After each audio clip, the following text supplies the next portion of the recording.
Welcome to another episode of Peers Over Beers, your favorite digital and social evangelist podcast, with your industry veteran hosts, Michael Sandoval and Chris Tetzel. This podcast starts now. Hello, and welcome to another episode of Peers Over Beers. I'm one of your hosts, Michael Sandoval. And I'm Chris Tetzel. Hello, Chris. How are you? I'm doing well. How about you? I'm doing good. Thank you very much. You know, I know we're just going from one. We just had one podcast, we're going to another one, but since You're folks telling may everybody not, our secrets. yeah, well, I'm sure I'm not the only one who does that too. But as mentioned before, I am sipping on box wine, and I'm shamed, but not really, because it's actually pretty tasty. So I'm just maybe this is me just relieving all of my anxiety that I'm actually doing that. Hey, whatever, man. I have this, and I think I mentioned this on the last one, this 2018 Malbec from Kirkland or Costco. Yeah. So. Yeah, and I told you, yeah, anything from Costco works. Except for that one. Except for that one. Yeah. Well, you know, what are you going to do? Oh, my God. Oh, you did it. Oh, I had to try that once. Oh, my God. I think we just lost subscribers. Yeah. Do we have any? I'm not even sure how many we have. So. I think we have some, actually. No, you know, we just finished, kind of bring up to speed how we haven't had a chance to talk to each other in a while one-on-one. I thought, we should just do a, what are you working on session. And I knew that was going to go right off into the rabbit hole. It always does, but it actually was a really cool discussion. And so I thought, well, for this one, I will give you an update on what I'm doing, maybe two. I'm super interested. What are you doing, Michael? Well, let me see, Chris. Let's see here. Well, I have a new job. What? You have a new job? Oh my gosh! Can you believe it? I have a new job. Yeah. Well, so I'm glad to hear. Yeah. So when I talk about things that I'm doing presently, that's what's going on. It's a really, really cool opportunity. So it's a little bit different from what I've done before. So I've been very focused on the community and, social pieces. But one of the niches that I've been wanting to, niche, but an itch that I've been wanting to scratch is to drive it at a, broad digital strategy perspective. Mm-hmm. Yep. So I was, I have an opportunity to be the vice president of e-commerce for a great credit union out in El Paso, Texas, and it's called Texas Federal Credit Union, or TFCU. Wow, and that's pretty awesome. Yeah, no, it's actually pretty fun. You run all of e-commerce? I run all of e-commerce, Chris. All of digital. All of digital. I'm interested. Exactly. I have so many questions for you, but I'll let you go. It's funny to hear you. It's funny to hear you because they're like, "Oh, really? I can't believe it." Yeah, you told me. I'm not really all that surprised, but I am very excited for you. No, it's actually very exciting. And so the reason I brought it up, as far as what I'm working on, for our listeners, I thought it'd be cool to we all have started new jobs in our past.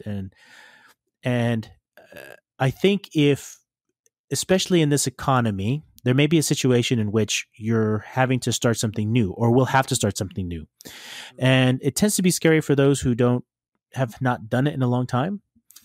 And, maybe some help from framework, if that, makes sense to kind of get you eased into it. Right. And there were some things that I was kind of writing down, kind of like how to on-ramp somebody quickly and easily. And I was thinking about some of those things such that you could become productive almost in the first week. Mm-hmm. And I'll share you a couple of my thoughts. Right.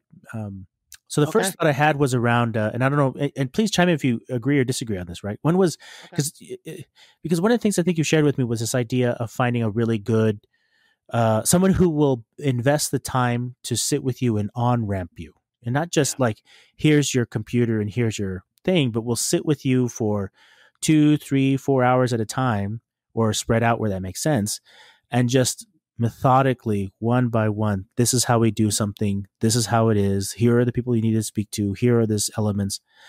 And I was very, very lucky. The CEO who I report to invested. I would say invested because he's a CEO. So he's spent hours of his time so far in just spending one-on-one time with me, walking through a very robust checklist that he spent his time creating, and I was impressed because I just He's remember, trying to get you on the same page. yeah, he's And trying to give me a page, yeah, and I thought that that's was so smart. important because I remember, a discussion you and I had about that and how that's important that someone will invest the time with you to do it. Right. So I think that's one, finding a really good. Yeah, let me say something about that because, when I started Rexel, you spent a lot of time with me because I was very green at building communities and, this whole strategy thing around it. I was always good at just going to get some stuff done, but you really sat down with me a lot and explained to me, helped me understand. You're very patient most of the time.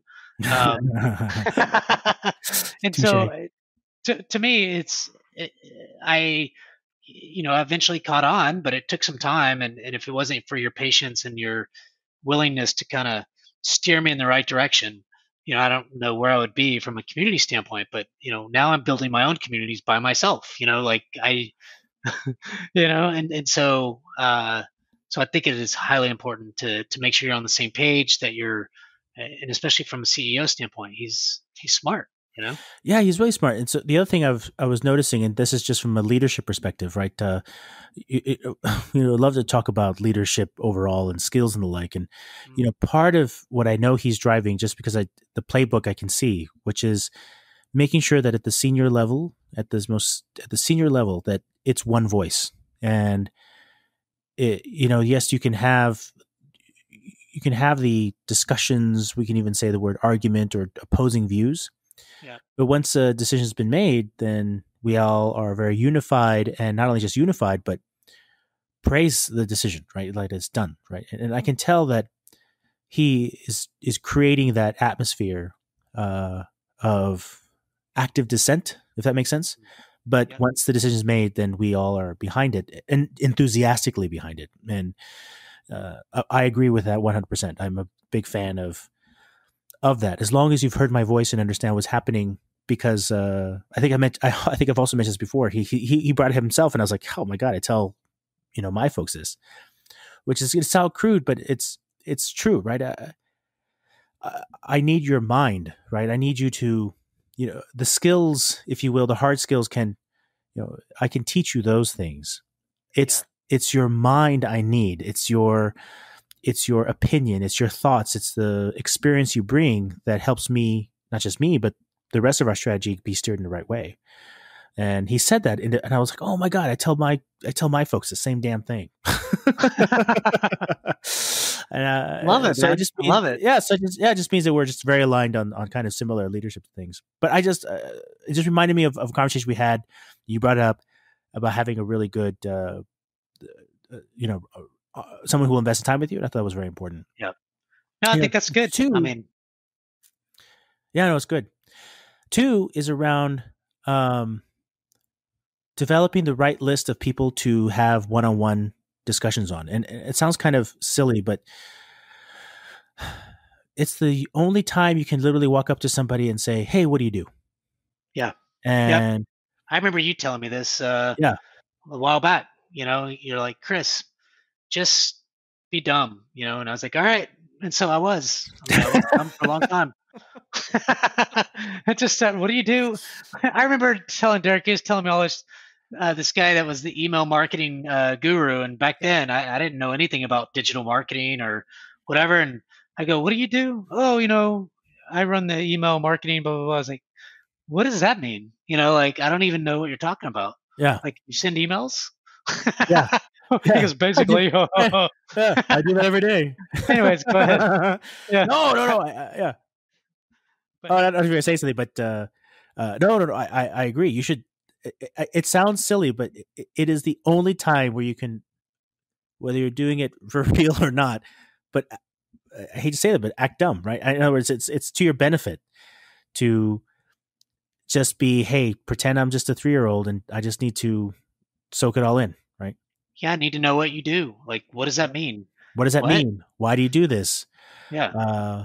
Why is that done that way? And they'll say things like, and I've been hearing it already, well, it's always been done that way. And I hear that and I'm like, oh, that's the first one I'm going to look into. Rot-row. Rot-row. Don't be saying that to me because no, I heard that you've done it all that way all the time. Yeah, I've Things heard that might need already to for many change. times. Yeah, I've heard Yeah. that many times already. Like, oh, well, it seems like it's time for review.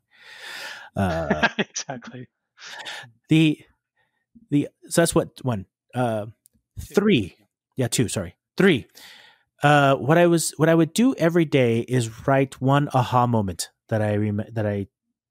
I had in the day. So at the end of the day, I was like, okay, what was my aha?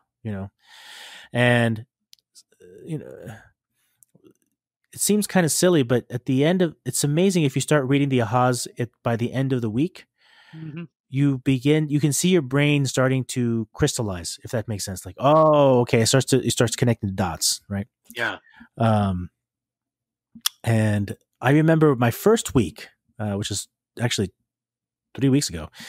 Uh, we had you were there, right? We had a virtual happy hour with some old colleagues, and I Oh said the yeah. words something like, the Michael Sandoval of Monday versus the Michael Sandoval of Friday are completely different. And boy, did I learn a lot, right? And you just feel that just in those 5 days, by going through that process, you just go, wow, okay, I feel like I can't say I can run the semi or drive it. I can Yeah, but definitely sit in the front seat and be okay with it, knowing what's going on. but you got to learn how to use the clutch and how Yeah, you to got to go. turn and Yeah, do you a got bunch to. of other stuff. Yeah. How to pop a Yeah. wheelie on a semi. So by the way, just to get off a little bit, when we worked together, you used to have this. I think you had a hard time kind of prioritizing things, and then you'd go do this thing, and then somebody else would come up to you and go do this thing, and then Yeah, you'd go do that thing, and it was like, man, I got to stop doing that. And so you got this daily planner, and you just wrote everything you had to get done that day, right? yeah. And so remember, just maybe that's something you might continue to do. I don't know if you still do that, but just a FYI. Well, Because you're going actually, to start getting busy. yeah. So it's funny you should say that. So it's not a plug for them, but there's something called Panda Planner. You can look it up. Uh-huh. PANDA, PLANNAR. It's this kind of daily. It does the whole. It's kind of like a bullet journal, but it does like this monthly, weekly, daily, planning process. And what I use it for is on the daily side, and it splits into like a three fundamental areas. One is around what are your tasks for today, what are the key things you have to accomplish, kind of as kind of one, two, threes. And then it does some things, kind of allows you to do this process, which is what were you grateful for the day before, and what are you looking forward to tomorrow? That kind of stuff, right? And it kind of sets your brain in this process. And 100% agree with you. Where I've been most successful in my day is if I spend just the first 20, maybe even 30 minutes over coffee saying, what do I have to go do today? What's tasks that have to be done? Well, I remember like some of those tasks you'd have to be like, well, Chris has to go do this. And if he doesn't, then Friday he's in trouble or whatever. So I don't know. Well, okay. That's kind of a side note, so we can get back to number 3.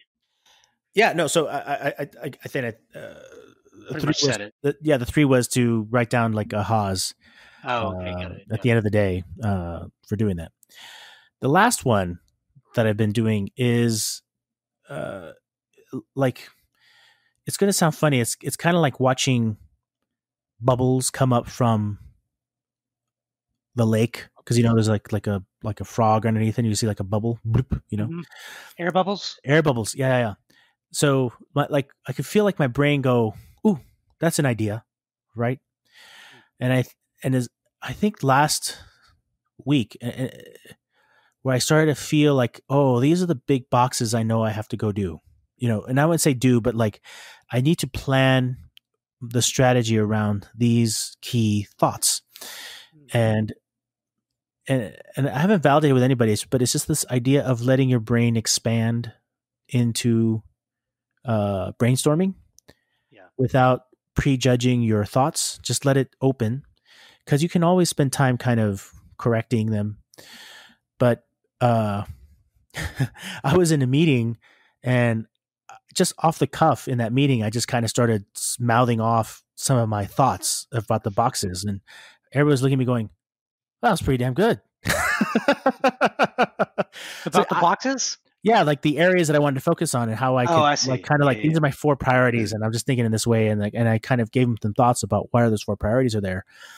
they're like, wow, it's pretty good. And I said, they're completely unsynthesized. I just feel that these are the right areas based on a couple weeks in.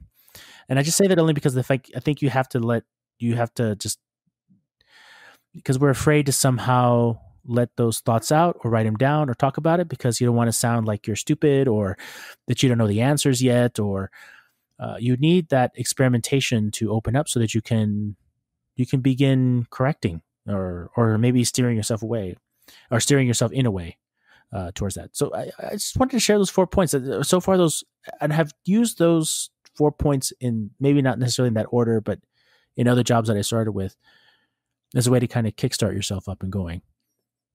And they work out. Yeah, I think that's especially the last one, to kind of reflect on the last few weeks, and then have some ideas and just throw them out there. One, to see how the audience reacts, and then because you want confirmation. You want people to say, "Oh, well, or hey, that's pretty good," like you said. Yep.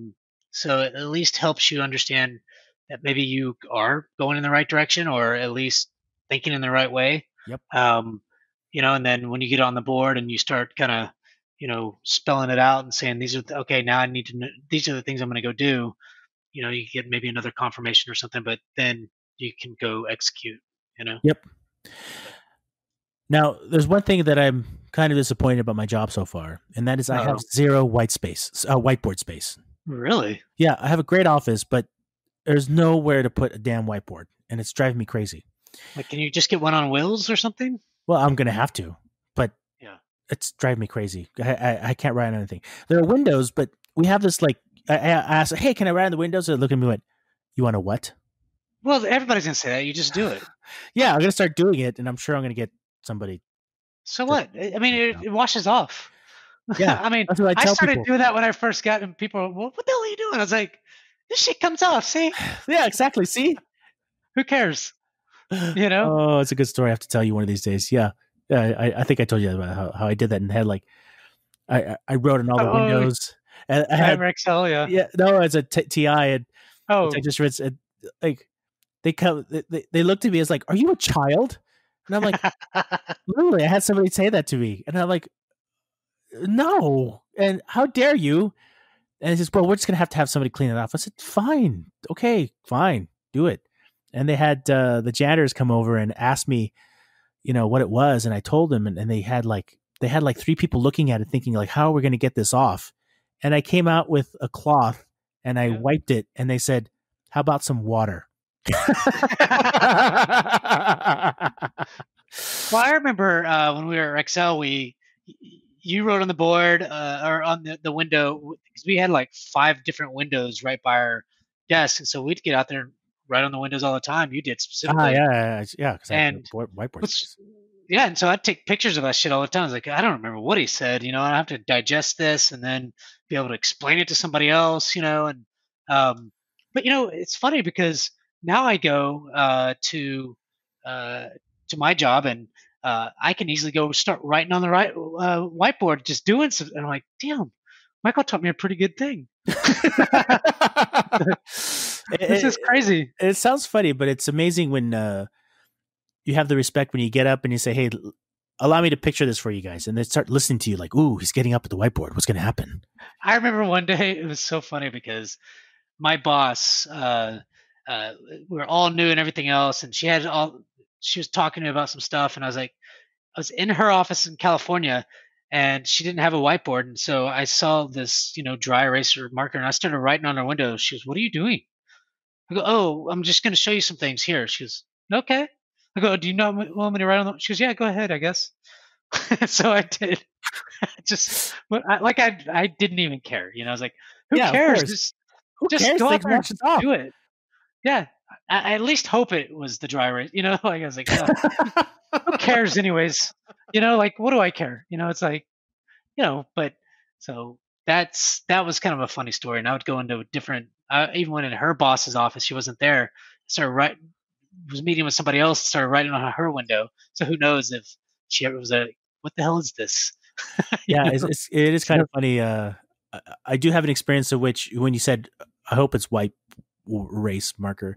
Yeah. In the French office, we were just having a discussion, and there they have actual glass whiteboards, which is interesting.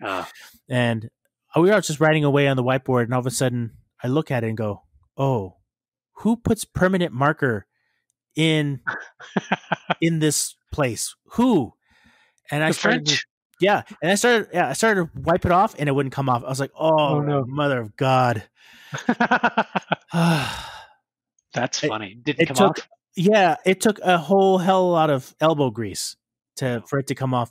And what I had to do is write over it with a white marker, the wipe off marker. And there must be some sort of reaction because it does come off. But boy, it took a lot of effort. Anyway, that's your tip. In case you put permanent marker on a whiteboard, just trace over it with a whiteboard marker. And oh, really? Yeah, it kind of comes off. Yeah, go figure. Kind of. Little, little dots here and there. I think there was some residue, but it was like, oh, I'm just going to let that go. That makes sense. Oh, that's too funny. Well, that's what's going on my side, Chris. That's great, man. That's what's kind of happening. And so what I'll do, I think, as I have these little moments, I'll just share them with you just as we kind of go by. Because I think also from this podcast, I think what's great is that it's just part of, I think we talked about is not necessarily just being very focused on the community side, but what can we do on the digital side? Yeah, and maybe this would be another podcast, but I'm very interested to kind of talk to you more about, since you own all of digital, which is, the website and everything else, mobile and a bunch of other stuff that I'm sure you can talk about, but because I think I was talking to you about this a few weeks ago. How do you think about digital? 1, 2 is, how does community still fit into that? Because to me, it's maybe a major piece, but it's still just a piece of everything else you have to deal with, right? And so I'm kind of excited to listen to you around your whole kind of, what does a VP of digital e-commerce look like? And, what are all the things you have to tackle? So and there's plenty. And it's funny because you said self-support. That's one of the things I looked into at our company. And I was like, ooh, yeah, we'll talk about that. We'll talk about that when the time comes. Well, I mean, you'll have a lot of say in that, I'm sure. So. Oh, yeah. I kind of have some experience. Hardcore experience in that. Hardcore experience for sure. But. Well, thanks, Chris. Thanks for another wonderful podcast with you. Thanks to all of our listeners, and thank you very much for listening. My name is Michael Sandoval. And I'm Chris Stetzel. All right. Thank you, guys. Have a good night. Take care.